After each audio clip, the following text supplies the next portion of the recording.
सृष्टि क्रम का वर्णन है। भगवान विष्णु नाभि से कमल, कमल पर ब्रह्मा, ब्रह्मा के तप के द्वारा फिर महाराज इसमें से सावई रुरोधकम रुद्रा कुमारो नील लोहिता, भगवान रुद्र प्रकट होते हैं। और इसके बाद इन्होंने जो सृष्टि बनाई है उस सृष्टि में ये ऐसा नहीं है, शंकर जी को भी जिम्मेदारी दी गई सृष्टि बनाओ।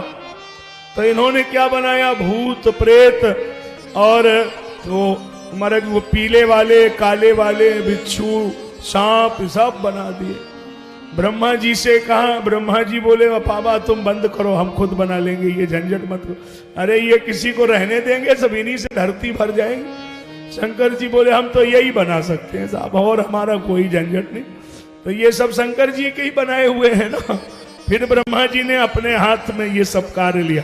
तो 4 बेटा मन से उत्पन्न हुए, सनकम चा सनंदनम चा सनातन मघात्मगु सनत कुमारम चमुनीम निष्क्रिया ऊर्ध्वरेचका। सनक सनंदन सनातन सनत कुमार 10 बेटा ब्रह्मा के शरीर से, मरीचि अंगरा पुलस्त पुलय कृतु भृगु वशिष्ठ दक्ष नारद, वाणी से संध्या नाम की कन्या, और शरीर के 2 भाग हो गए, बाएं से महारानी शत्रुपा, दाहिने से स्वयंभू मनु का प्राकट हुआ।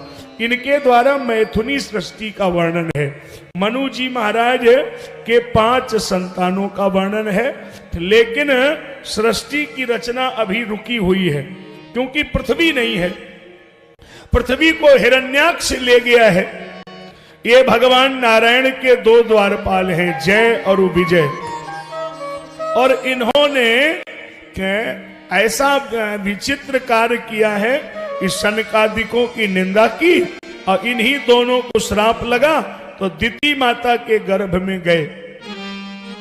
मेडिकल साइंस में ऐसा दोबारा कभी नहीं सुनने में आया जैसा इसमें है। 3 स्कंद में 9 महीने माता दोनों बच्चों को पेट में 100 साल पेट में रखे रही। 9 महीने का प्रमाण मिलता है, 10 महीने का प्रमाण मिलता है, 16 वर्ष का प्रमाण मिलता है, लेकिन 100 वर्ष 2 बच्चे पेट में रखे रही। ये दिति माता ने किया। दधार 7 वर्षाणी। अब आजकल का मेडिकल साइंस होगा तो बोलेगा इम्पॉसिबल, पॉसिबल ही नहीं होगा, इतना बड़ा यूट्रिस कहां से आया होगा। पॉसिबल हुआ, इम्पॉसिबल कैसे हो सकता। ये कोई आर्यावर्त का साइंस इतना कमजोर साइंस नहीं है, बहुत कुछ इस साइंस में था। अब जरा कथा भी सुन लीजिए, 100 वर्ष पेट में क्यों रखा। संध्या काल का समय है, सूर्य भगवान अस्त हो रहे हैं और अभी चंद्र उदय हुआ नहीं है। और दिति माता ने अपने पति कश्यप का यज्ञशाला में हाथ पकड़ लिया। ये कामांध है, जन्मांधा मदांधा कामांधा नैव पश्यते, तो इनको दिखाई नहीं दे रहा है, कामांध है, नहीं मान रही है। पति ने समझाया ऐसा घोर तमा बेला, देवी ये बेला ठीक नहीं है।